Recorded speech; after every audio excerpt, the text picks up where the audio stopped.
Hello everyone. बेटा आज मैं कुछ वोकैबुलरीज आपको इडियम्स एंड फ्रेजेस का करा रही हूँ। ठीक है ना, कोई इश्यू नहीं बेटा, वोकैबुलरी तो बीच में कराना पड़ेगा ना, वोकैब भी करना जरूरी है आपको ये इंपॉर्टेंट इसीलिए है क्योंकि वोकैबुलरी, ग्रामर, पैसेज, क्लोस्टर्स सब कुछ करना है। अब सुनो, आज मैं आपको कुछ इडियम्स करा रही हूँ, इस पे आपको दो चीजें ध्यान रखनी है। पहला आप ध्यान रखना आर्टिकल का भी, कि भाई आर्टिकल कहाँ होगा कहाँ यूज नहीं होगा। पीडीएफ लोड कर दो। दूसरा बेटा, इसमें जो प्रेपोजिशन है ना, अगर उस पर भी कर लो तो ज्यादा अच्छा होगा कि उसका प्रेपोजिशन को भी मार्क करते जाना कि भाई इसमें प्रेपोजिशन कौन सा यूज हो रहा है। हालांकि सबसे इंपॉर्टेंट क्या है, सबसे इंपॉर्टेंट है ये आपको देखना कि इसमें मीनिंग क्या है। सबसे पहले सुनो, अब जैसे अगर मैं कहूं मुझे हड़बड़ी है, मैं हड़बड़ी में हूं, आई एम इन अ हरी। आप कहोगे मैम इन हरी बोलो, इन अ हरी क्यों बोल रहे हो? मैं एक हड़बड़ी में हूं ये थोड़ी बोलते हो बेटा, जो है सो है। रोशन एंड एवरीवन, बेटा मेरा मोबाइल नहीं उठेगा, आपको व्हाट्सएप करना पड़ेगा, आपके पास कॉल आएगा। आप अगर कॉल कर रहे हो तो भी आपको वापस कॉल आएगा, ठीक है। दूसरी बात है, कोई भी तरह का प्रॉब्लम हो रहा है, आप अपने मोबाइल नंबर के साथ यहाँ पे अपना कंप्लेंट लिख दो। आपके कंप्लेंट पढ़ने के लिए मैं क्लास नहीं लेती हूँ, यहाँ पे ऑलरेडी स्टाफ बैठा हुआ है। लेकिन अगर आप खाली लिखते जाओगे प्रॉब्लम हो रहा है, ये हो रहा है, वो हो रहा है, आप फोन नंबर लिखोगे तब ना आपको कॉल आएगा वापस, ठीक है। आपका अपडेट आ गया है, सब लोग आपको जाके अपडेट कर लोगे तो प्रॉब्लम जो भी आ रहा है आधा प्रॉब्लम तो वहीं समाप्त हो जाएगा। अब आओ ध्यान से सुनो, अगर मैं कहूं कि मैं हड़बड़ी में हूं तो मैं कहूंगी आई एम इन अ हरी, यानी इन हरी नहीं होता है, इन अ हरी होता है। नट शेल, ऐसे मान करो ना, एक नट में ले लो, ग्राउंड नट यानी कि मूंगफली, मूंगफली के छिलके में कुछ आ जाए, इसका मतलब है एकदम संक्षेप में। कई बार ऐसा होता है कि क्लास खत्म हो गया, आपका पूरा चैप्टर खत्म हो गया, आप कहते हो मैम इसको संक्षेप में बता दो, तो क्या कहोगे? Ma'am please explain it in a nutshell, है ना, please explain it in a nutshell. देखो यानी कि संक्षेप में, सबका मीनिंग देखो क्लियरली दिया हुआ है। मेक अ नॉइस, आप कहोगे मैम ऐसे थोड़ी बोलते हैं कि एक शोर मत मचाओ, नहीं ना, आप क्या कहते हो? शोर मत मचाओ। बेटा ये अकलौता आपको अलग सा दिखेगा, क्यों? अनकाउंटेबल नाउन के साथ भी आर्टिकल आ रहा है। नॉइस काउंटेबल थोड़ी है, लेकिन अनकाउंटेबल नाउन के साथ भी आर्टिकल आ रहा है ना। इसका मतलब है मेक अ नॉइस का मतलब शोर मत मचाओ, do not make a noise. देखो नॉइस के साथ आर्टिकल आया। अगर मैं कहूं कि भाई मेरा घर इतना नजदीक है ना कि पत्थर फेंकूंगी और पहुंच जाएगा, है ना, यानी पत्थर अगर मैं फेंकूं तो मेरा घर पहले पड़ेगा, पत्थर बाद में गिरेगा, इतना नजदीक है। तो मैं कहूंगी my house is within a stone's throw. आप पूछोगे मैम आपका स्टूडियो आपके घर से कितना दूर है? मैं कहूंगी within a stone's throw, यानी बहुत नजदीक। एक मिनट को,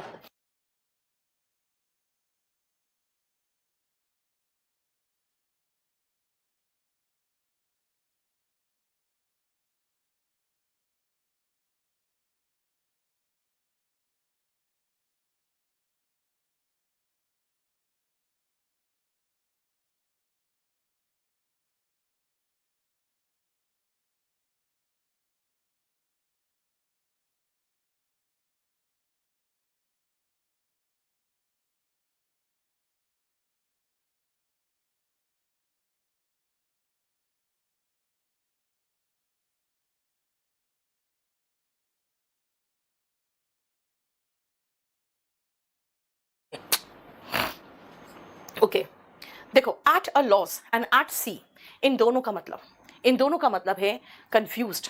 अगर मैं कहूंगी कि भाई करियर को लेके मुझे कंफ्यूजन है कि मैं क्या चुनूं अपने करियर में, तो मैं क्या बोलूंगी? I am at a loss regarding my career, I am at sea regarding my career, यानी मैं कंफ्यूज्ड हूं। Take a fancy to and take a liking, ठीक है मैं यहां से बंद हो गया था। Take a fancy to and take a liking, दोनों का मतलब, इसका मतलब आपका जो पसंद है ना वो डेवलप हो जाता है। कई बार ऐसा होता है ना, कोई गाड़ी आई नहीं, आपका दिल आ गया उस पर, बहुत बढ़िया है ना। I have taken a fancy to this car, I have taken a liking to this car. देखो यानी कि पसंद डेवलप हो जाना। अगर मैं कहूं झूठ मत बोलो और मैं कहूंगी डू नॉट टेल अ लाई, तो कहोगे मैम एक झूठ मत बोलो थोड़ी बोलते हैं। बेटा मैं कहाँ कह रही हूं एक झूठ मत बोलो, इंग्लिश में सिंगुलर नाउन आया है तो आर्टिकल ए एन आता है, इसलिए लगा दिया, है ना। Do not make a noise, do not tell a lie. Fourth number, within a stone's throw, बेटा इसका मतलब है इतना नजदीक कि पत्थर फेंकू ना मैं तो पहले वो पहले ही पड़ जाए। जैसे मान लो अगर मैं कहूं कि मेरा घर यार ये तो यही रहा, my house is within a stone's throw, ठीक है ना। नेक्स्ट आओ, टेल अ लाई, समझ में आ गया, झूठ मत बोलो। Add fuel to the fire, आपको कुछ लिखने की जरूरत नहीं, बस खाली आप समझते जाओ, क्योंकि आज मैं आपको इतने इडियम्स कराऊंगी, उसमें आर्टिकल का भी ध्यान रखना, लेकिन सबसे इंपॉर्टेंट है कि आपको उसका मीनिंग पता होना चाहिए। नेक्स्ट देखो, add fuel to the fire, भाई आग में फ्यूअल यानी कि ईंधन डालना, जो हिंदी में कहते हैं आग में घी डालना, है ना। Make a conflict more intense, किसी भी प्रॉब्लम को और ज्यादा विकराल करना। जैसे मान लो दंगा छिड़का हुआ है और किसी ने ऐसा भाषण दे दिया जो और उसको भड़का दे, तो कहेंगे कि his speech added fuel to the fire. ठीक है, बोलो समझ में आया। अब 10 से लेकर 17 तक देखो एक बार। Yes, to make the matter worse, yes सोमिया।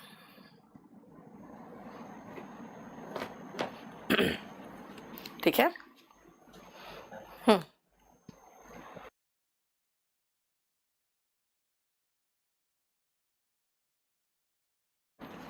बेटा सुनो, अपने फोन में जाओ, ऐप में जाओ, केडी लाइव में, और क्लियर कैशे करना पड़ेगा उसमें, जो है ना, जो क्लियर करना रहता है कैश, उसको कर क्लियर कैचे फोन की सेटिंग में जाओ, ऐप फोन में जाके हाँ क्लियर कैचे। ओके, फोन के सेटिंग में जाके क्लियर कैशे कर लो, सही हो जाएगा।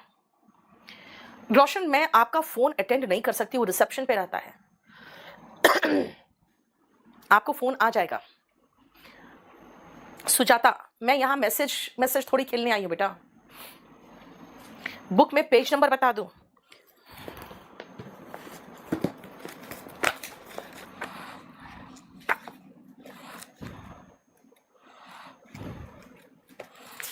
पेज नंबर 335, पेज नंबर 335 हो गया। नेक्स्ट सुनो, यस दिनेश, बिल्कुल सीरियस का वो कैप अलग से करने की कोई जरूरत नहीं, आपको सब यहीं से आएगा। रूल द रूस्ट, बेटा अगर आप खाली कहोगे ना कि रूस्ट का मतलब क्या है, टेंस मैं कल पढ़ाती हूं बेटा, अभी रोज रोज मैं ग्रामर नहीं पढ़ा सकती। रूस्ट का मतलब हो गया रेस्टिंग प्लेस। देखते हो कबूतर वगैरह आपके घर में कहीं छज्जे पर अपना रेस्टिंग प्लेस बना लेते हैं, है ना, तो वो कहलाता है रूस्ट। अब वहां पर देखना कोई एक कबूतर होगा एकदम सीना चौड़ा करके इधर से उधर घूम रहा होगा, सारे कबूतर डूब के होंगे, तो नहीं लगता जैसे वो रूल कर रहा है रूस्ट को, सारा कंट्रोल उसके हाथ में है, वो अकेला है जो वहां पे मालिक बना हुआ है। अगर मैं कहूँ ठीक है मैं तुम्हारे पापा से बात कर लूंगी, कहोगे मैम घर में तो पापा का नहीं मम्मी का चलता है, कैसे बोलोगे, आप कहोगे my mother rules the roost.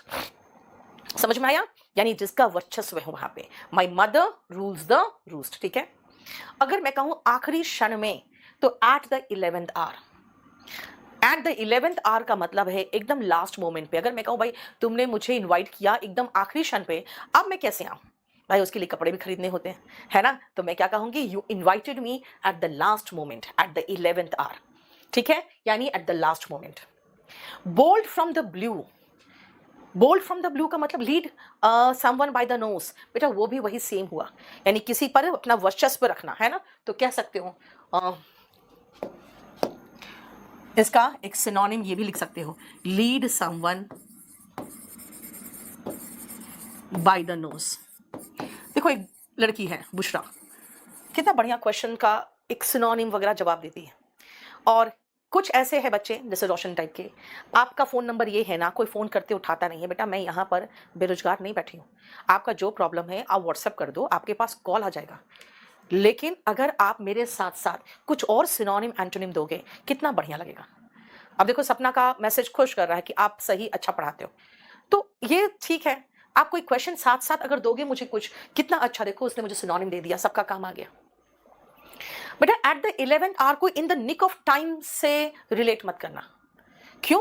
क्योंकि in the nick of time का मतलब होता है ना ठीक समय पर, यहां तो एकदम आखिरी समय की बात कर रही हूं। In the nick of time हो जाता है ठीक समय पर, वो अलग है, उसको अलग देखेंगे। बोल्ड फ्रॉम द ब्लू, बेटा आसमान ब्लू होता है, ऊपर से बोल्ड गिरा, जैसे समझते हो गोली टाइप का, तो वो क्या है, एकदम ऐसा धक्का जो अचानक लगा और जैसे लगेगा कि अनवांटेड भी तो है ना। जैसे अगर मैं कहूं कि अचानक गिरा, तो बेटा आसमान से जो चीज गिरता है वो दिखता नहीं है ना, अचानक जब तक आता है तब तक तो आदमी रेडी ही नहीं रहता है, तो इसलिए इसका मतलब अचानक हुआ। और बोल्ट हमेशा जैसे कि कोई गोली वगैरह, जैसे थंडर बोल्ट, ऊपर से जो बिजली गिरती है पता थोड़ी चलता है, जब गिरती है तब पता चलता है यार मर गया, वो तब भी पता नहीं चलता, मर जाते हैं तुरंत, है ना। अब देखो अगर मैं इस पे आपको बनाकर दिखाऊं, जैसे मान लो किसी की बात करें कि उसके पिता का डेथ उसके लिए एक अचानक धक्का था, his father's death was a bolt from the blue for him. His father's death was a bolt from the blue for him का मतलब हुआ उसके लिए एक बहुत बड़ा धक्का था. Break the ice, चुप्पी तोड़ना, बातचीत शुरू करना. ठीक है. रूल द रूल्स का मतलब बेटा आपका वर्चस्व होना, वहां पे वर्चस्व होना है ना, आपका ही कंट्रोल चलता है, ये है. ब्रेक द आइस, चुप्पी तोड़ना. जैसे कहें भाई इंडिया एंड पाकिस्तान कितने दिनों तक बात नहीं करेंगे, they must break the ice now. इसका मतलब है कन्वर्सेशन शुरू करना. बरी द हैचेट, बेटा हैचेट का मतलब होता है छोटी कुल्हाड़ी. अब छोटी कुल्हाड़ी को अगर गाड़ दिया जाए तो इसका मतलब है कि भाई छोटी कुल्हाड़ी रखे क्यों हो. जनरली क्या होता है ना, गांव वगैरह में जब लड़ाई झगड़ा होता है ना तो लोग कुल्हाड़ी रख के सोते हैं पास के माथे के पास, है ना. यूपी में तो कट्टा रख के सोते हैं, लेकिन कुल्हाड़ी रख के क्यों सोते हैं कि अगर कोई आया हमला करने तो कुल्हाड़ी लेके ऐसे ऐसे मार देंगे, मर जाएगा. तो जब दोनों के बीच में समझौता कराया जाता है तो कहते हैं भाई कुल्हाड़ी यहाँ गाड़ो पहले यहाँ गाड़ो और उसके बाद गले मिलो. तो इसका मतलब है टू मेक पीस, शांति बहाल करना. देखो टू मेक पीस यानी दुश्मनी खत्म करना. Build castle in the air, monarchy का मतलब राजतंत्र होता है बेटा. कहां से कहां जोड़ रहे हो धर्मेंद्र तुम, और लिखे चले जा रहे हो मोनार्की. कासल का मतलब होता है किला, जैसे लाल किला है ना, किला. अब क्या हवा में किला बनाया जा सकता है? नहीं. इसका मतलब सिर्फ आप क्या कर रहे हो, आप सपने देख रहे हो. इसको इंग्लिश में कहते हैं रेवरी. रेवरी का मतलब हो गया हवाई किले बनाना. रेवरी मतलब हो गया डे ड्रीमिंग. डे ड्रीमिंग, ठीक है. डे ड्रीम का मतलब क्या होता है, सपने देखना, दिन में सपने देखना. बेटा दिन में सपने जो आप देखते हो वो कभी पूरा होता है? तो बोलोगे नहीं. तो अगर मैं कहूं कि भाई तुम उससे शादी के सपने देख रहे हो, भाई you are building castle in the air. ठीक है, क्लियर. नेहा बेटा पढ़ाई करो, बाद में बात करेंगे, अभी रुक जाओ. ठीक है. नेक्स्ट आओ. British used to rule the roost in modern period. ठीक है, सही है. डे ड्रीम बिल्कुल सही है. रेवरी का मतलब हो गया day dreaming. Clear. Catch a tartar, what is the meaning of catch a tartar? बेटा इसका मतलब है कोई प्रॉब्लम फेस करना या कोई दुश्मन को फेस करना. जैसे अगर मैं कहूं कि भाई पहले जमाने में आज राजा, कल उसके दुश्मन से सामना हुआ, परसों बेघर हो गया, तो generally the kings had to catch a Tartar off and on. जब तक उनको प्रॉब्लम फेस करना पड़ता. तो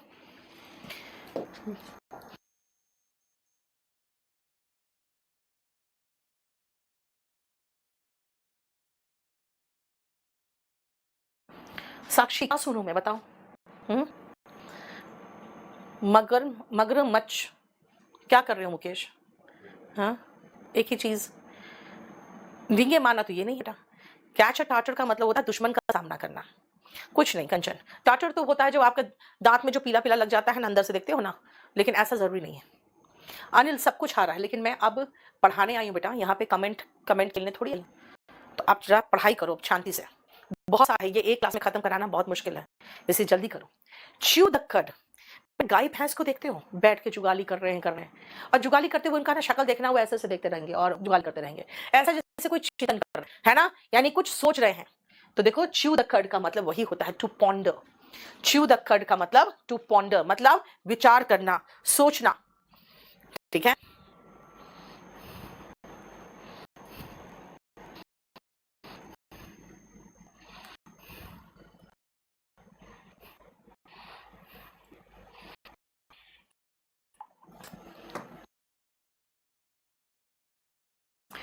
ठीक है. कैच अ टाटर का मतलब बेटा दुश्मन को फेस करना, सामना करना. क्राई फॉर द मून, इसका मतलब होता है अगर आप मून के लिए रोगे, छोटा बच्चा कहेगा मून इतना सुंदर है मुझे चाहिए, क्या उसकी मां दे सकती है? नहीं. इसका मतलब है क्राई फॉर द मून का मतलब ऐसा चीज की उम्मीद करना या चाहना जो आपको मिल नहीं सकता. जैसे कई बार होता है आप कोई बहुत बड़ी गाड़ी चाह रहे हो, बहुत ऐसी चीजें चाह रहे हो जो आपके फादर अभी नहीं प्रोवाइड कर सकते आपको, तो वो क्या कहेंगे? वो कहेंगे you are crying for the moon. मैं नहीं दे सकता, मेरे बस की बात नहीं है. You are crying for the moon. Give a piece of mind to scold. तो फिर आपकी मम्मी क्या देखती है कि भाई मेरे हस्बैंड को ये इंसल्ट कर रहा है इतना परेशान करके, वो क्या करती है फिर आपको डांटती है कस के. She gives you a piece of her mind, यानी टू स्कोल्ड. स्कोल्ड का बहुत सारा सिनोनिम पढ़ाया है आपको, याद है ना? हाँ, स्कोल्ड का बताओ तो क्या क्या सिनोनिम हो सकता है? बहुत सारे बैचेस में पढ़ाती हूँ बेटा. स्कोल्ड का सिनोनिम हुआ चैस्टाइज, बिरेट, reprimand,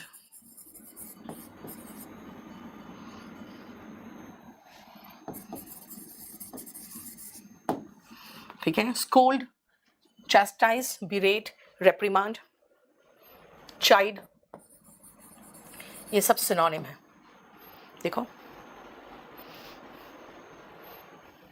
have, rebuff, yes, very good, rebuff, refute भी होता है ना?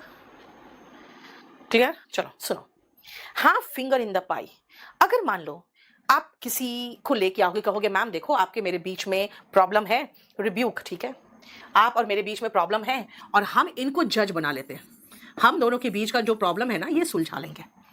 तो मैं देखूंगी अच्छा इसको तो तुमने कुछ पैसे दे रखे हैं, या जो तुम्हें फायदा होने वाला है उसमें इसको कुछ शेयर जाने वाला है, या तुम्हारा रिलेटिव है, तो मैं कहूंगी नो, वो जज नहीं बनेगा, he will not be a जज because he has finger in the pie. इसका मतलब है कोई इंटरेस्ट होना या इन्वॉल्व होना कोई चीज में, है ना? अगर किसी चीज में आपका इन्वॉल्वमेंट है, इसका मतलब है तुम्हारा फिंगर है इस पाई में, यानी you are involve in that, you have your finger in the pie. समझ में आया? Hit the nail on the head, बेटा नेल को अगर हेड में मारेंगे ना तो वो अंदर धसेगा, लेकिन अगर नेल ऐसे लग गया तो ऐसे हो जाता है, फिर टेढ़ा हो जाता है नेल। इसका मतलब है कि सटीक काम करना is to hit the nail on the head. देखो, टू से और डू समथिंग प्रिसाइसली राइट, अगर आप प्रॉपर तरीके से तैयारी करते हो, प्रॉपर गाइडेंस में, you will hit the nail on the head, मतलब एकदम सटीक तैयारी से सटीक आपका सिलेक्शन होगा। देखो, keep the ball rolling and keep the pot boiling, दोनों का मतलब कीप द बॉल रोलिंग। देखो ध्यान से, मान लो हम अभी मैदान में बॉल को ऐसे से मैं रोल कर रही हूँ, है ना, और रोल करते हुए आगे बढ़ रही हूँ, इसका मतलब है मैच चालू है, मैं कभी भी गोल कर दूंगी, इसका मतलब है जो चल रहा है वो मोशन में है ना? अब जैसे होता क्या है कई बार, जैसे कोविड के तुरंत बाद सारे टूरिज्म की जो इंडस्ट्री है वो खुल गया, होटल खुल गया। अब होटल में जो बहुत महंगे रूम थे वो भी 2-3 हज़ार में दे रहे हैं। अरे भाई ऐसा कैसे? तो वो चाहते हैं कि देखो हम अब दिखाना चाहते हैं कि लोग यहाँ पर आना जाना शुरू हो गया है, तो उनको देखकर बाकी लोग भी आएंगे, यानी जो हमारा काम है, कामकाज शुरू हो चुका है। They wanted to show that the work is going on, उनका बिजनेस स्टार्ट हो चुका है। They wanted to keep the pot boiling, they wanted to keep the ball rolling. और कीप द पॉट बॉइलिंग का मतलब ही एक और है, ध्यान से समझना। जैसे मान लो गरीबों के जो बच्चे होते हैं उनको पता होता है शायद आज खाना ना मिले, तो इंतजार करते हैं कि भाई मम्मी अगर चूल्हा जलाएगी इसका मतलब खाना बनेगा। तो महिलाएं भी जब बहुत परेशान हो जाती थी बच्चों के रोने से और खाना मांगने से, वो क्या करती थी, चूल्हा जला के उस पर एक पॉट को डाल देती थी, पानी डाल के, और बॉईल होता रहता था। वो बच्चे इसी इंतजार में खाना बनेगा बनेगा बनेगा और वो सो जाते थे। ठीक है, तो वो दिखाना चाहती थी कि भाई देखो खाना बन रहा है, सब कुछ जैसे नॉर्मल चलता है वैसे ही चल रहा है। तो इसीलिए आप कहोगे अगर नॉर्मल सब कुछ जैसा चल रहा है वैसा चल रहा है, तो you want to keep the pot boiling, यानी कि जैसा चल रहा है वही चल रहा है ना? देखो, to continue an activity, to cause an activity to continue. बेटा मैं यहाँ सिनोनिम एंटोनिम नहीं पढ़ा रही हूँ कि मैं लिखवाते रहूँ सेंश्योर, स्कोल्ड, यही सब लिखवाते रहूँ, हो गया ठीक है। सोनू मुझे नहीं पता बेटा, आप अपना फ़ोन नंबर के साथ लिख दो, अगर उधर से कॉल आ जाए तो ठीक है, लेकिन अगर आप लोग इस तरह से अननेसेसरी कमेंट करते रहोगे और फिर ये भी लिखोगे कि भाई लगता है ये रिकॉर्डेड क्लास है, तो मैं आपको बता दूं फिर पढ़ाना बड़ा मुश्किल है। ठीक है, तुम्हारे बकवास, रोशन कुमार एकदम चुपचाप से रहो, अब तुम्हारा मैसेज हमको अब इरिटेट कर रहा है। राज शर्मा, रोशन कुमार, ये सब तुम लोग तो अब एकदम शांत हो जाओ। ठीक है, तुम लोग पढ़ते कब हमको ये नहीं समझ में आता है।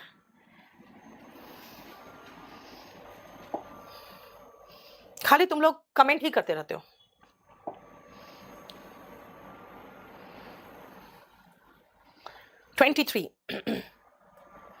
बेटा स्पोकन इंग्लिश में मैंने लिटिल रेड राइडिंग हुड का स्टोरी डाला है, अगर आप देखोगे तो आपको समझ में आएगा। लिटिल रेड राइडिंग हुड का स्टोरी में एक वुल्फ था, यानी एक भेड़िया था, जो बहुत ही भूखा जाके लिटिल रेड राइडिंग हुड के दादी को भी खा गया।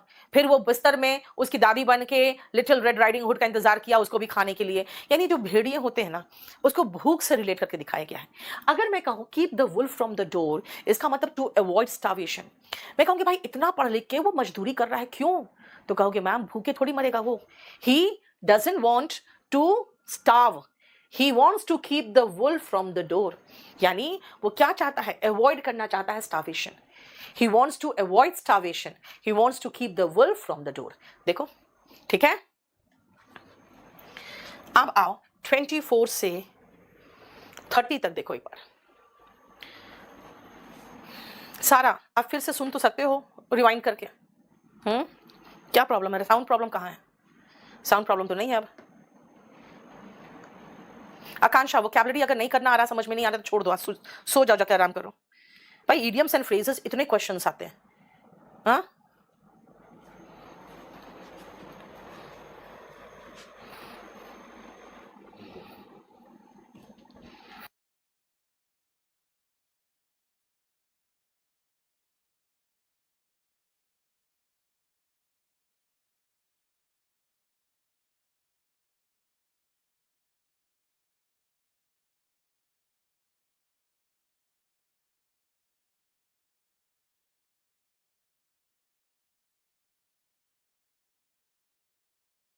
स्टार्वेशन का मतलब होता है भूखमरी। और इंग्लिश समझ में नहीं आता है बेटा तो दाहिने तरफ हिंदी भी दिया हुआ है, वो भी तो पढ़ लो। अगर स्टार्वेशन का मतलब नहीं समझ में आ रहा तो भूखमरी से बचना तो समझ में आएगा ना। Live in an ivory tower, और एक और है to see through rose coloured glasses. बेटा आइवरी जो होता है ना, वो हाथी के दांत होते हैं, और हाथी के दांत के टावर में यानी कि महल में रहना, भाई इसका मतलब है बहुत रहस्य वाली जिंदगी जीना। जिसको कुछ भी नहीं पता दुनियादारी के बारे में, कितनी कठिनाई है, कितना भूखमरी है, कितनी गरीबी है, उसके बारे में कुछ नहीं मालूम उसे, है ना। तो इसीलिए अगर मैं कहूं कि भाई तुम्हें क्या पता, you are living in an ivory tower, तुम्हारे पापा कैसे काम करते, कितना मेहनत करके पैसे आता है तुम्हें नहीं पता, you are living in an ivory tower. और कुछ लोग सोचते हैं अच्छा इतना पैसा मैं ये कर लूंगा, इसके बाद मैं इसको बेच के ये दुकान खरीद लूंगा, फिर ये दुकान में बैठूंगा तो मेरा इतना कमाई होगा। भाई तुम पूरी दुनिया को है ना लाल चश्मे से देख रहे हो, सब कुछ लाल लाल नजर आ रहा है, इसका मतलब है तुम हाईली ऑप्टिमिस्टिक हो। अनभिज्ञ का मतलब होता है बेटा अनजान।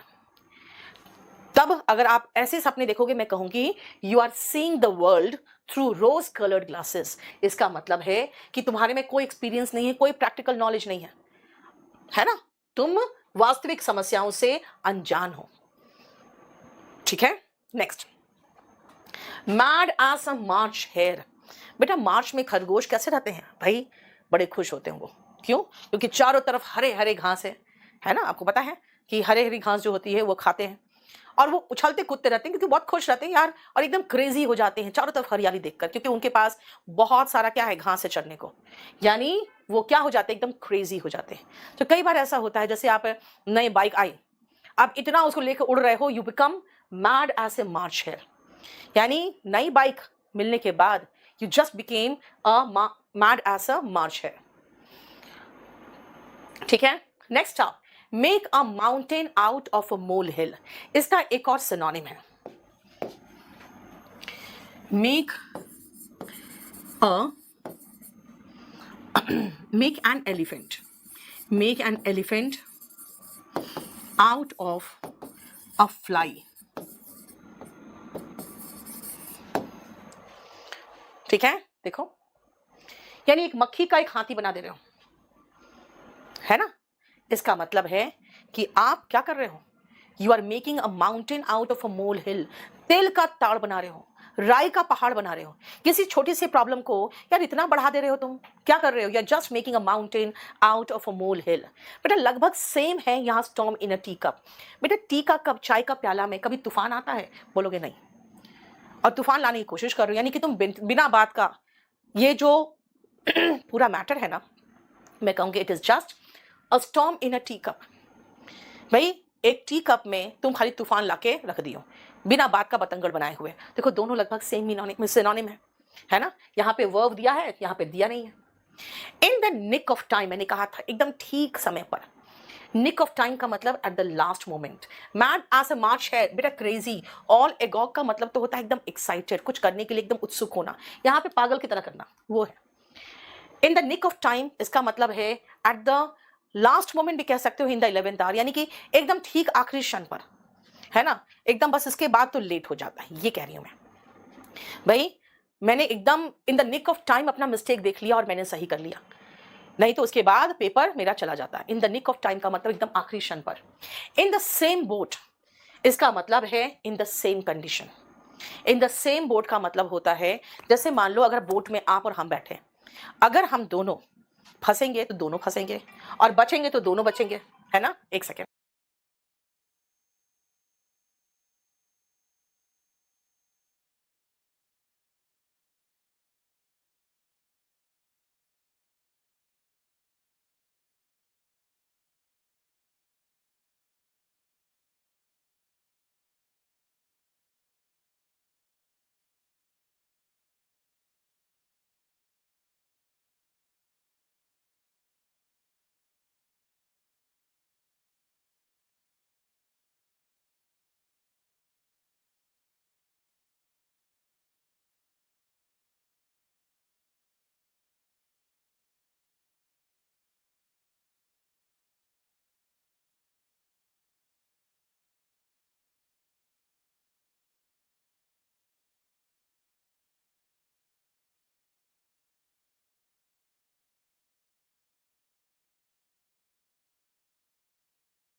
तो सारा वो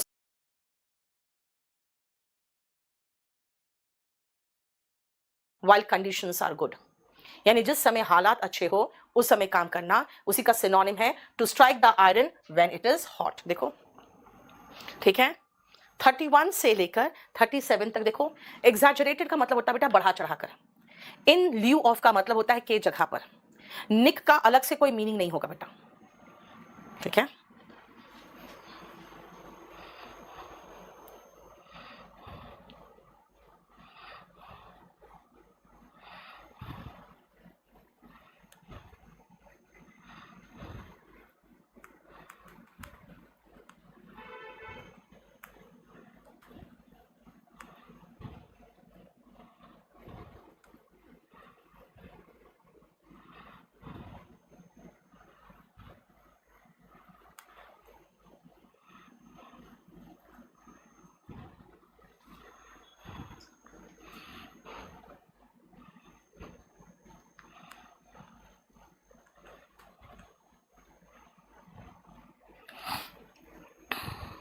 देख लिया,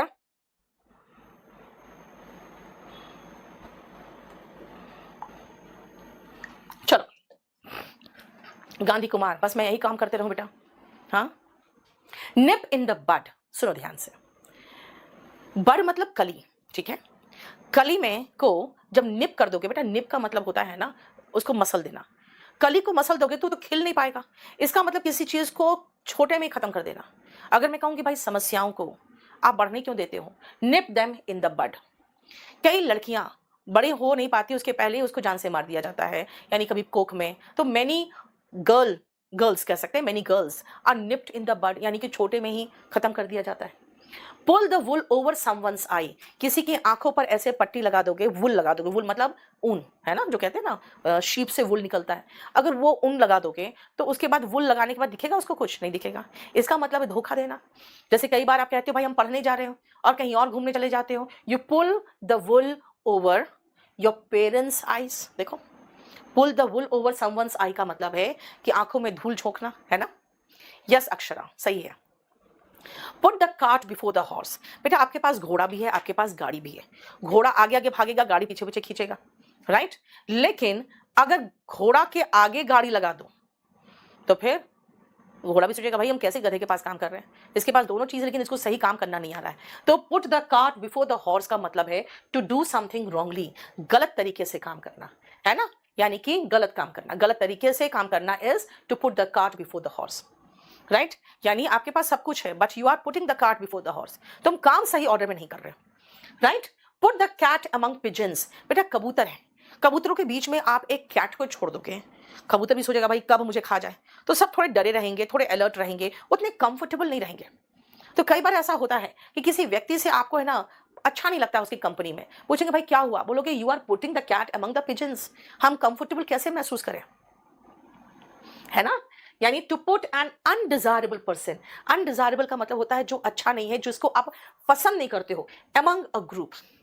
रॉक द बोट, बेटा बोट को देखते हो जब हिला दोगे तो उसमें बैठे हुए सारे लोग डामाडोल हो जाते हैं, यानी कि इम्बैलेंस कर देना, टू कॉज।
नेक्स्ट आओ, जैसे कोविड आया है ना, सबका ठीक ठाक चल रहा था, हुआ क्या, सारा गड़बड़ हो गया। तो COVID rocked the boat of the whole world, पूरी दुनिया का डामाडोल हो गया है ना, to cause imbalance. Set the Thames on fire, बेटा नदी है टेम्स, कहते हैं पानी में आग लगाना, यानी कुछ ऐसा कर जाना कि जो अचंभा डाल दे, सबको अचंभित कर दे। यानी देखो, set the Thames on fire का मतलब टू डू समथिंग अमेजिंग, एकदम ऐसी चीज जो आप इमेजिन नहीं कर सकते हो कि ऐसा हो सकता है ना। जैसे कई लोग ऐसा होता है कि भाई ऐसा वर्ल्ड रिकॉर्ड बना दिए, तो कहोगे जाके क्या, you have set the Thames on fire, भाई तुमने एकदम अजूबा कर दिया। स्नेक इन द ग्रास, बेटा ग्रास बड़े बड़े उगे रहते हैं, उसमें स्नेक छुपा रहता है तो दिखता है नहीं, छिपा दुश्मन। कई ऐसे लोग हैं जो आपके बगल में हैं, आपके पास है, आपके दोस्त हैं, आपको पता नहीं वो आपके दुश्मन है, वो क्या है, स्नेक इन द ग्रास। ठीक है। इन अ रेज, गुस्से में। अगर मैं कहूं कि भाई उसने शीशा तोड़ दिया, क्या मैं गुस्से में, he broke the glass in a rage. देखो, मुझे जुकाम हो गया है, I have caught a cold, मुझे जुकाम हो गया है, I have caught a cold. Shake in the shoes, डर से कांपना। भाई जैसे प्रिंसिपल रूम में आए, बच्चे डर से कांपने लगे, the children were shaking in the shoes. बेटा टेम्स नदी है एक, ठीक है, ज्योग्राफी में पढ़ो। Steel a march on someone, उससे आगे निकल जाना। जैसे एंड्रॉयड आया तो क्या हुआ, नोकिया से आगे निकल गया। So Android stole a march on Nokia. On का मतलब के बाद आपको लगाना है जो पीछे रह गया। ठीक है, देखो, stole a march on Nokia, मैंने क्या कहा कि एंड्रॉयड ने नोकिया को पीछे छोड़ दिया। देखो, किसी काम पहले या ज्यादा अच्छे से करके दूसरे से आगे निकल जाना। ठीक है, देखो इन सब में आपने देखा होगा कि मैं आर्टिकल भी इस्तेमाल कर रही हूं। अब ऐसे है जिसमें मैं आर्टिकल का इस्तेमाल नहीं करूंगी। ठीक है, अच्छा नहीं, अभी तो करेंगे ही, अभी तो आपका है आर्टिकल का इस्तेमाल हो रहा है, जहां नहीं होगा वहां पे बता देंगे आपको। हाँ, लंदन में है Thames, yes. Neeraj Chopra set the Thames on fire, yes. देखो, उसने जो जीता ना, तो कह सकते हैं बिल्कुल अजूबा काम कर दिया।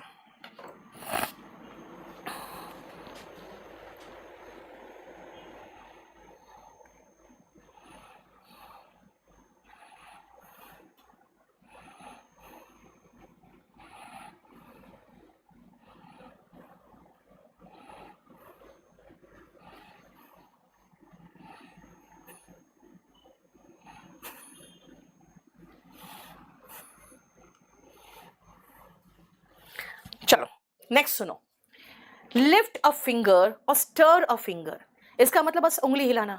भाई तुम कोई काम नहीं करते हो दिन भर, मैं कहूंगी you don't even lift a finger for the whole day, you don't stir a finger for the whole day, दिन भर तुम एक उंगली तक नहीं हिलाते हो, यानी कुछ भी करना। Turn a deaf ear, deaf मतलब बहरा, यानी बहरे बने रहना। आपके फादर आपको बोलते रहते हैं, माँ आपको सुनाती रहती है, आपको कोई फर्क नहीं पड़ता, you just turn a deaf ear to what your parents से, यानी कि जो बोलते हैं बिल्कुल अनसुना कर लेते हैं, right. Turn over a new leaf, बेटा न्यू लीफ जो आता है ना, बहुत मुलायम सा, सुंदर सा, एकदम बहुत अच्छा सा लगता है देख के, यानी अच्छे के लिए परिवर्तित होना। अगर मैं कहूं कि भाई वो बहुत बदमाश लड़का था स्कूल में, लेकिन अब जब मैं उससे मिली हूं ना, he has just turn over a new leaf, इसका मतलब चेंज हो गया काफी, और किस चीज के लिए, फॉर बेटर, अच्छे के लिए। अंडर द नोज ऑफ, ठीक उसके प्रेजेंस में। आप कोर्ट में देखोगे, जज कहेगा किसी को, भाई तुम्हारे नाक के नीचे सारा कुछ चल रहा था, तुम्हें पता ही नहीं चला, everything was happening under your nose, इसका मतलब टू हैपन इन प्रेजेंस, है ना। शादी के बाद कई लड़के होते हैं जो लड़कियों के, अपने वाइफ के से दब के रहते हैं, under the thumb of their wife, they live under the thumb of their wife and their wife lead them by the nose, याद है ना, घर में किसका शासन चल रहा है, the wife rules the roost, वही है। देखो, इसका मतलब in the control of. Stir मतलब बेटा जैसे ऐसे हिलाना, ठीक है, under the thumb of, in the control of. Weather the storm, भाई आप ऐसे ही सक्सेसफुल थोड़ी हो जाओगे, आपको बहुत सारे प्रॉब्लम्स फेस करने पड़ेंगे। You will have to weather the storm to be successful in life, यानी परेशानियों का सामना करना। With a grain of salt, भाई सब कुछ पूरा विश्वास नहीं कर लो, कुछ शंका छोड़ दो। जैसे कई बार होता है, नेता लोग कहते हैं हम आपको ये देंगे, ये करा देंगे, आपके लाइफ को ऐसे सेट कर देंगे, आपको हम इतने रुपये देंगे, आपके बैंक में ये आ जाएगा। ठीक है, सुन के अच्छा लगता है, लेकिन what ever they say, take them with a grain of salt, सब कुछ नहीं करके देने वाले आपको, इसका मतलब पूरा पूरा नहीं, शंका के साथ स्वीकार करिए। ठीक है। आप देखो जहां पे इडियम्स एंड फ्रेजेस में आर्टिकल नहीं आता, वो देखो क्या किया है।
चलो बेटा, यहां से आपको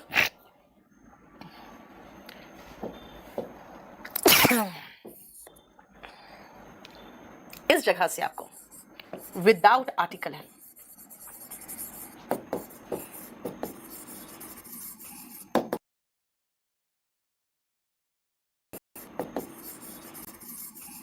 ठीक है। ये सारा अब विदाउट आर्टिकल आ गया। क्लियर? देखो, मैं पटना फ्लाइट से गई थी। मैं कैसे बोलूं? I went to Patna by air, by plane, by car, by bus, है ना, बाई एयर। बेटा बाई अ प्लेन नहीं कहा, बाई द प्लेन नहीं कहा। यानी बाई के साथ बस खाली हम लगाते जा रहे हैं एयर, बस, कार, ट्रेन। यानी जब आप मोड ऑफ ट्रांसपोर्ट बोलते हो ना, तो बेटा आप बाई लगाते हो, ठीक है। ऑन फुट, मैं पैदल गई थी, on foot. I went to college on foot, ठीक है ना। I went to school on shank's pony. Shank's pony और ऑन फुट दोनों का मतलब है पैदल। और जब मोड ऑफ ट्रांसपोर्ट बता रहे हो तो बेटा कोई आर्टिकल नहीं लगाते, देख लो। सो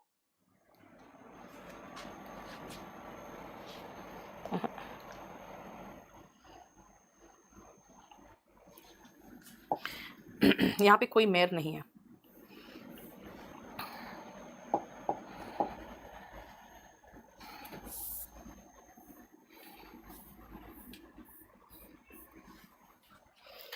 शैंक्स पोनी और शैंक्स मेयर है।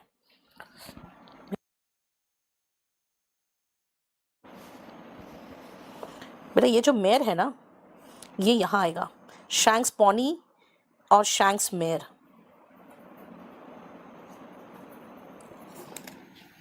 ठीक है। शैंक्स पोनी या फिर शैंक्स मेयर, देखो। नेक्स्ट, सो ड्रैगन्स टीथ। ड्रैगन समझते हो बेटा? ड्रैगन एक नहीं, बड़ा सा पंछी जिसके मुंह से आग निकलता है। वो आप चाइनीज फ्लैग वगैरह में देखोगे कई बार ड्रैगन बना रहेगा, है ना। वो ड्रैगन्स का टीथ सो करना। अरे भाई, आप एक बीज रोपते हो तो कई फल निकलते हैं, उसमें कई बीज निकलते हैं। इसका मतलब कोई समस्या पैदा करना। अगर कोई समस्या, जैसे अगर मैं कहूं कि भाई अलग संविधान बना के, है ना, कश्मीर का, द इंडियन गवर्नमेंट क्या किया था, सोड ड्रैगन्स टीथ। इसका मतलब ये विकराल तो होना ही था, नहीं, to do something that leads to problems, यानी जो प्रॉब्लम बढ़ाए, ठीक है। टेक हार्ट, अगर मैं कहूं it takes heart to be a soldier. Soldier बनने के लिए भाई हिम्मत चाहिए, है ना। टेक हार्ट का मतलब टू गार्नर या टू मस्टर करेज। बेटा गार्नर और मस्टर का मतलब होता है इकट्ठा करना। शैंक का मतलब क्या है, आपके पैर के नीचे जो पीछे से मांसल भाग है ना, घुटने के नीचे, उसको शैंक कहते हैं, ठीक है। लूज हार्ट, हिम्मत हारना। कई बार होता है कि मैम बिल्कुल नहीं हो रहा मुझसे, तो मैं क्या कहूंगी, डोंट लूज हार्ट, यानी हिम्मत मत हारो, राइट। नेक्स्ट आओ, टेक टू हार्ट, दिल पे लगा बैठना। भाई अगर मैं डांटती हूं, please do not take it to heart, इसका मतलब इसको बहुत बुरा मत मान जाना, don't take it to heart. देखो 54, क्लियर।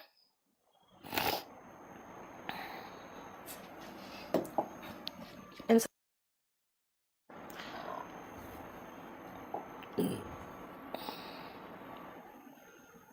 55 से आगे देखो, 55 से आगे।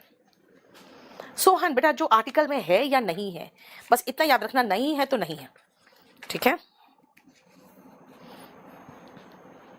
नेक्स्ट आओ, गिव ईयर या लेंड ईयर, ध्यान से सुनना। अगर मैं कहूं कि भाई जो मैं बोल रही हूं ना उसको ध्यान से सुनो, give ear to what I say, lend ear to what I say, ठीक है, यानी कि ध्यान से सुनो। एट होम, अब घर में कैसा फील करते हो, बहुत आराम से एकदम कंफर्टेबल फील करते हो ना। क्या कहोगे, अभी इस होटल में ठहरे हो, सब कुछ ठीक है ना, कोई प्रॉब्लम तो नहीं है, आप कहोगे आई एम एट होम, इसका मतलब एकदम कंफर्टेबल हूं। एट सी का मतलब कंफ्यूज्ड, अगर आपको सी जाके all years, very good, all years का मतलब होता है ध्यान दिए हुए हो। अगर आप कहोगे सुनो ना सुनो ना, मैं कहूंगी भाई आई एम ऑल ईयर्स, मैं सुन रही हूं, मेरा ध्यान तुम्हारी तरफ है। अक्षरा, ट्रुएंट का मतलब होता है जो बिना परमिशन के एब्सेंट रहता है। अब वो तुम अपना पर्सनल जो क्वेश्चंस पूछती रहती हो क्लास के बीच में, ये बंद करो, ठीक है। At last, sorry, last but not least, इसका मतलब भाई सबसे आखिरी में है लेकिन किसी से कम नहीं है।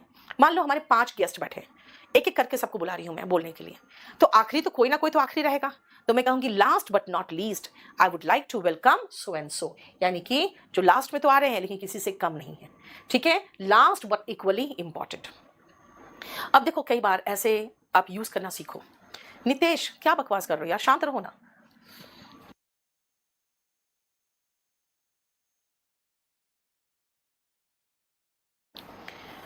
The house has caught fire, इसका मतलब आग लग गई है। कैच का second form caught, the house has caught fire का इसका मतलब है कि घर में आग लग गई। देखो कॉट फायर है, कॉट द फायर नहीं है, कॉट अ फायर नहीं है, ठीक है। अगर मैं पूछूं भाई हाथ में तुम्हारे कितने पैसे अभी, तो मैं कहूंगी how much money do you have in hand, यानी हाथ में कितने पैसे हैं, how much money do you have in hand. उस मॉन्यूमेंट को आग लगा दिया गया, the monument was set on fire. बेटा सेट ऑन फायर आग लगाना, कैच फायर इज आग लगना, उसकी जिंदगी खतरे में है, his life is in danger. मैं एकदम जब सूरज उगता है तब उठ जाती हूं, I get up at sunrise, जब सन सेट होता है तब मैं घर आती हूं, I return home at sunset. देख रहे हो, at sunrise at sunset, the sunrise at the sunset, ये सब नहीं होता, यानी कि मीनिंग भी समझो, आर्टिकल भी समझो। गलती से मैंने इस बर्तन को तोड़ दिया, I broke it by mistake, I broke this plate by mistake. कदम रखा, who was the first man to set foot on the moon. देखो सेट फुट मतलब कदम रखना, set foot on the moon. Turtle जानते हो क्या है, टर्टल होते हैं कछुआ, कछुआ अगर ऐसे पलट जाए ना तो सीधा नहीं हो पाते, राइट। तो इसीलिए नाव वगैरह भी जब पलट जाता है तो उसके लिए भी ये वर्ड लगाते हैं, क्यों, क्योंकि नाव भी खुद पलट नहीं पाता, फिर सीधा नहीं हो पाएगा। तो क्या कहूंगी मैं, the boat has turned turtle, यानी बोट ऐसे पलट गया। अभी कहाँ है तुम्हारे पापा, ही इज ऑन ड्यूटी, वो काम पर गया है, ड्यूटी पर है। मुझे एक डाउट है, I am in doubt regarding the meaning of this word, ठीक है। एंड सारे वर्कर्स यहाँ पे है, उन्होंने स्ट्राइक कर रखा है, यानी उन लोगों ने हड़ताल कर रखा है, the workers are on strike. देखो ईडियम भी देखो और उसका प्रेपोजिशन भी देखो और आर्टिकल इस्तेमाल नहीं हो रहा है वो भी देखो, ठीक है।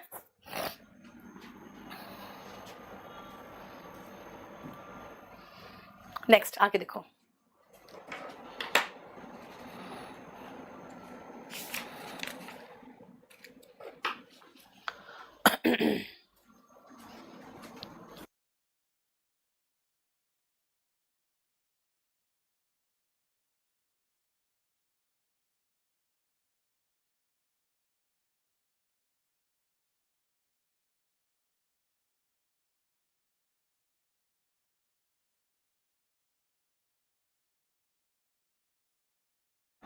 ऑन डिमांड और इन डिमांड, बेटा इसमें डिफरेंस है। ऑन डिमांड का मतलब होता है मांग आने पर, और इन डिमांड का मतलब होता है काफी मांग है। जैसे अगर मैं कहूं भाई ये किताब, इसकी बहुत मांग है, मैं कहूंगी this book is in demand. कई बार आप कोई चीज ऑर्डर करते हो, आता है 10 दिन के बाद आएगा। भाई क्यों आएगा 10 दिन के बाद?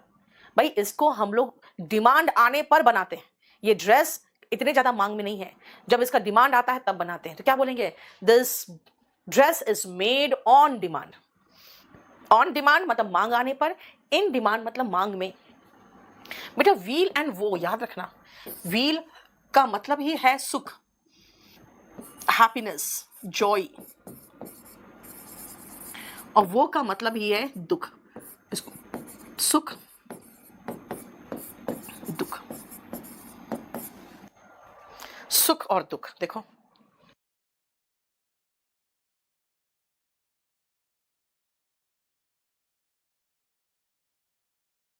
ठीक है। अगर मैं कहूं जीवन के सुख और दुख में, the weal and woe of life, same meaning है, the ups and downs of life. जीवन की उतार चढ़ाव, the ups and downs of life. भाई मोबाइल फोन के फायदे भी हैं और नुकसान भी है। There are pros and cons of mobile phones. Pros मतलब फायदे, कॉन्स मतलब डिसएडवांटेजेस। इस पूरे पोयम का निचोड़ क्या है? What is the sum and substance of this poem? इस पूरे पोयम का निचोड़, sum and substance. Flesh and blood, भाई महात्मा गांधी ऐसा भी कोई इंसान पैदा हुआ है, बाद में लोगों को विश्वास नहीं हुआ, है ना? There was such a man in flesh and blood on this earth. भाई ऐसा अगर मैं कहूं जैसे कि बुद्ध, है ना, अगर मैं कहूं महावीर, भाई ऐसे भी इंसान इस दुनिया में आए थे क्या? वी कैन नॉट बिलीव, भाई विश्वास नहीं होता कि such a man existed in flesh and blood, है ना? क्योंकि बहुत ग्रेटनेस दिखता था उनमें। फिशेस एंड लोव्स, बेटा पहली बार जिक्र हुआ था फिशेस एंड लोव्स का, कि लोगों से जब काम कराया गया, जैसे कहीं पर जिक्र हुआ है किसी टेस्टामेंट में, जो ये क्रिश्चियंस का होता है, कि जब उनको एक फिश और एक ब्रेड का टुकड़ा दिया गया ना, लोफ यानी कि ब्रेड का पूरा जो लोफ होता है, तो बड़े खुश हुए और दूसरे दिन बड़े मन से काम किए। तो कहा अच्छा, इसका मतलब हाथ में कुछ मिलता है तो इंसान को खुशी होती है। यानी हम सभी, है ना, हम लोग किस लिए काम कर रहे हैं? All of us are working for fishes and loaves. इसका मतलब मेटलिस्टिक गेन्स, कुछ टैंजिबल, टैंजिबल का मतलब होता है बेटा जिसको छू के महसूस कर सकते हो, ऐसा बेनिफिट। ठीक है। हार्ड एंड फास्ट, स्ट्रिक्ट, अगर मैं कहूं भाई यहां पे इस इंस्टीट्यूट में आपको कोई ऐसा सख्त नियम नहीं है, there is no such hard and fast rule here. ठीक है। नेक्स्ट आओ, 78 से आगे देखो।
चलो, टू एंड फ्रो, बेटा जाना टू कॉलेज, फ्रॉम कॉलेज, वही टू एंड फ्रो। अगर मैं कहूँ कि how do you go to and fro college and what is your means of transport through and fro college, इसका मतलब है कि रोज का आना जाना की बात हो रही है बेटा, जाना आना, आगे जाना पीछे आना। ठीक है।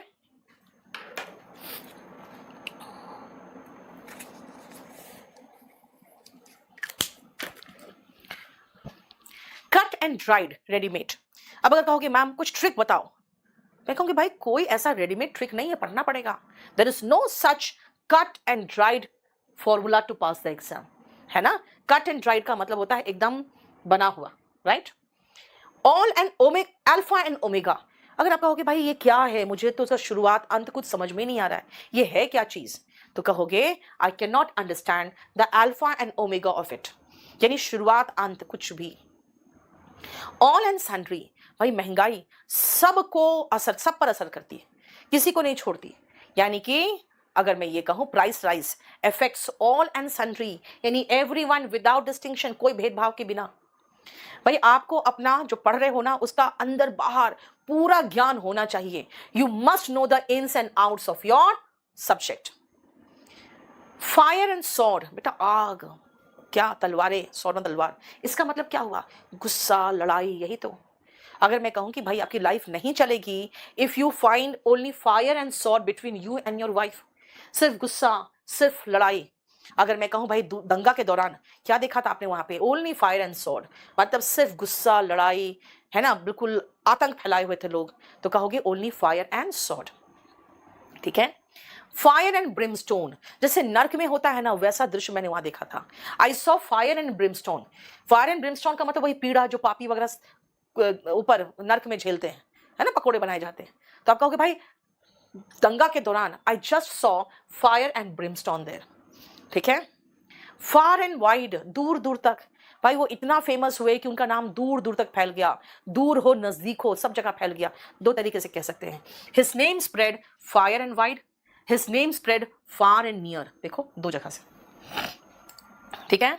स्पिक एंड स्पैन, बेटा स्पिक एंड स्पैन में सी के बाद के भी दिखेगा कई जगह पे, तो स्पेलिंग लिख लो स्पिक, सी के.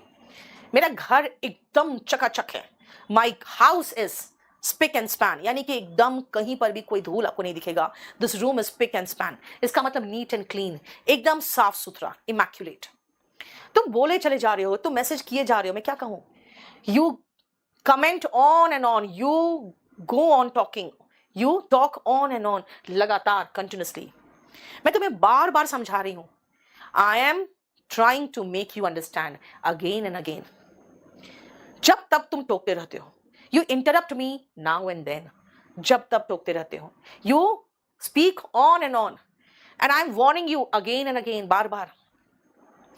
कभी कभी देखो ये कुछ बच्चे जिनका कभी कभी मैसेज आता है, they comment only off and on, they do not interrupt me. Off and on मतलब कभी कभार, कभी कहेंगे भाई वो कभी कभी तो पढ़ता है, he studies of and on, यानी इररेगुलरली, है ना. और इररेगुलर का एक और सिनोनिम है, इडियम है, बाय फिट्स एंड स्टार्ट्स, यानी इररेगुलरली. बाय फिट्स एंड स्टार्ट्स का मतलब हुआ इररेगुलरली, यानी कभी कभी. If you study bye fits and starts you will not pass. Bushra बिल्कुल सही है, एवर एंड एनन, लेकिन अभी इसमें नहीं लिखेंगे बेटा. चलो आगे देखो.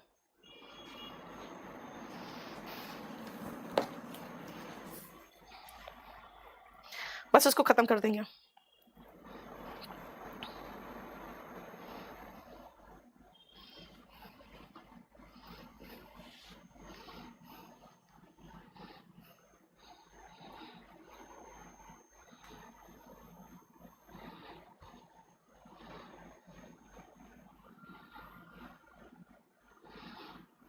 एवर एंड एनन का मतलब होता है समटाइम्स.